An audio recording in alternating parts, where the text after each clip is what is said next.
बड़ी खबर के साथ इस वक्त आप तमाम दर्शकों के बीच लाइव आया हूं। आपको बता दूं कि जिस तरीके से लगातार शहर में प्रदर्शन या देश भर में उबाल था शिक्षा मंत्री को लेकर के, धर्मेंद्र प्रधान को लेकर के, जिस तरह से बातें की जा रही थी कि धर्मेंद्र प्रधान को इस्तीफा देना चाहिए, तो अंततः धर्मेंद्र प्रधान जेनजी के आगे झुकते हुए नजर आए और उन्होंने अपना इस्तीफा दिया है। बड़ी खबर इस वक्त हम आपको बता रहे हैं सिलेक्ट 24 न्यूज़ के माध्यम से। सीवान में या पूरे देश में जिस तरह से प्रदर्शन हो रहा था उसको लेकर के धर्मेंद्र प्रधान का अब इस्तीफा हो चुका है। जिस तरीके से लगातार स्टूडेंट्स की ये मांग थी कि धर्मेंद्र प्रधान को इस्तीफा दे देना चाहिए, तो इस वक्त की ये बड़ी खबर हम आप तमाम दर्शकों को बता रहे हैं। हालांकि कुछ देर पहले हमने लाइव कवरेज किया सीवान के गांधी मैदान, जेपी चौक, तमाम जगहों से हमने आपको ग्राउंड रिपोर्टिंग दिखाने की कोशिश की है। बहुत ही भयावह स्थिति थी सीवान के गांधी मैदान में। शुरुआत जो हुई है प्रोटेस्ट से, लेकिन उसके बाद धीरे धीरे जैसे जैसे समय बीतता गया ये माहौल जो है बिल्कुल उग्र होता चला गया। और अब जो बड़ी खबर निकल करके सामने आ रही है, जिसके लिए आप तमाम दर्शकों के बीच हम हाजिर हैं, वो बताने के लिए कि धर्मेंद्र प्रधान का इस्तीफा हो चुका है। धर्मेंद्र प्रधान को अंततः जो स्टूडेंट्स थे उनके सामने झुकना पड़ा है। बड़ी खबर इस वक्त की ये आ रही है सामने कि धर्मेंद्र प्रधान को अंततः प्रधानमंत्री और या बाकी लोगों के दबाव की वजह से कहीं ना कहीं इस्तीफा देना पड़ा है। एक तरफ जहां देश भर में पूरी तरह से प्रोटेस्ट हो रहे थे, शांतिपूर्ण प्रदर्शन चल रहा था, तो वहीं आज सीवान में भी शांतिपूर्ण प्रदर्शन किए गए हैं। लेकिन उसके बावजूद कुछ देर के बाद, कुछ घंटों के बाद ये प्रदर्शन धीरे धीरे उग्र होने लगा है। गांधी मैदान से वो तमाम तस्वीरें हमने आपको दिखाने की कोशिश की है। बहुत गंभीर स्थिति थी। ईंट पत्थर के जो टुकड़े गिर रहे थे वो काफ़ी भयावह थे। शहर की स्थितियाँ अभी बिल्कुल तनावपूर्ण है। हालांकि अभी कुछ देर पहले जब मैं वापस घर आया हूं उस वक्त तक स्थिति बहुत खराब चल रही थी। एसपी सीवान जो है वो स्वयं घायल हुए थे, उनके भी पैर में चोट लगी थी, खून निकल रहे थे, और भी कई पुलिस के जवान घायल हुए थे।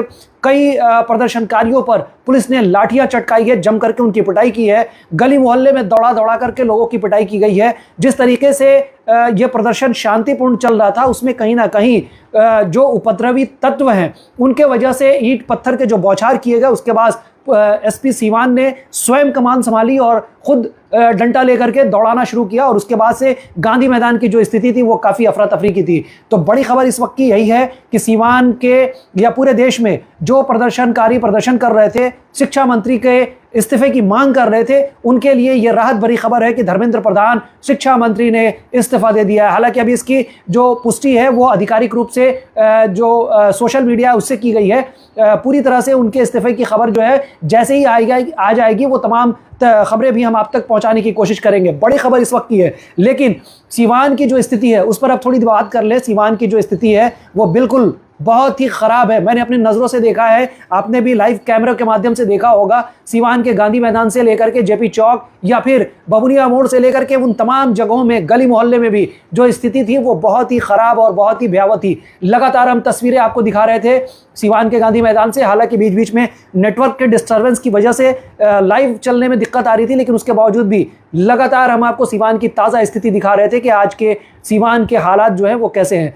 पूरे तरह से अगर इसको प्रोटेस्ट को देखें तो शांतिपूर्ण तरीके से चल रहे थे, लेकिन जब ईंट पत्थर के बौछार होने लगे, चप्पल चलने लगे, पानियों की बोतल फेंके जाने लगे। हालांकि ये कौन लोग हैं इन्हें चिन्हित करके प्रशासन अपना कार्रवाई करेगी, लेकिन कहीं ना कहीं ये जो शुरुआत हुई है उसके बाद पुलिस उग्र रूप में आई है। और उसके बाद जो पुलिस ने अपना चेहरा दिखाया है वो कहीं ना कहीं काफ़ी दर्दनाक रहा है।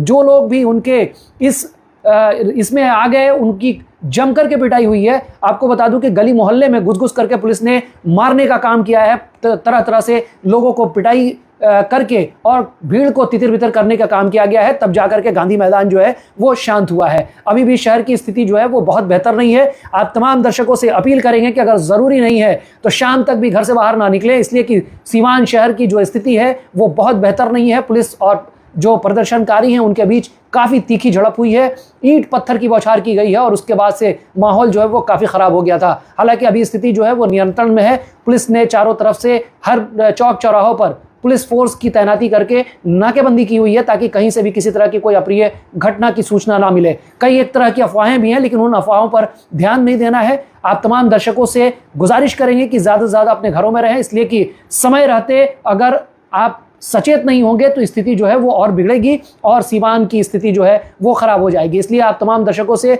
अपील करते हुए एक महत्वपूर्ण सूचना दे करके इजाज़त चाहेंगे कि धर्मेंद्र प्रधान शिक्षा मंत्री ने अब अपना इस्तीफा दे दिया है। जो काफ़ी दिनों से ये प्रोटेस्ट चल रहा था और काफ़ी दिनों से उनके इस्तीफे की मांग की जा रही थी, उस पर अब विराम लग गया है। अब देखना यह होगा कि जंतर मंतर से क्या आदेश आते हैं, किस तरह से जो दीपिके हैं या बाकी जो कॉकरोच जनता पार्टी के लोग हैं, जो स्टूडेंट्स हैं, वो जंतर मंतर कब खाली करते हैं और क्या कुछ स्थिति बनती है। अब आपके शहर सिवान के लक्ष्मीपुर में भरपूर सुविधाओं के साथ hotel select and marriage hall. आपको बता दें 20 अक्टूबर से भारी डिस्काउंट के साथ बुकिंग शुरू है। इसमें आपको मिलेगा फुल्ली एयर कंडीशन, साथ ही बुकिंग के साथ टेंट का सारा सामान जैसे बर्तन और चूल्हा बिल्कुल फ्री। जल्द ही किसी कार्यक्रम को अच्छे वातावरण में करने के लिए बुक करें hotel select and marriage hall. हमारा पता है लक्ष्मीपुर, सिसवन ढाला, सिवान। हमारा संपर्क नंबर है 8797327330। एक बार जरूर पहुंचे और इस भारी डिस्काउंट का लाभ जरूर उठाएं। दमा, फेफड़ा कैंसर, टीबी आदि से है परेशान तो Iman TB, chest care and heart care clinic है मरीजों के लिए एक बेहतर समाधान। संपर्क करें डॉक्टर आजाद आलम से, centre point Chakiya road, Siwan.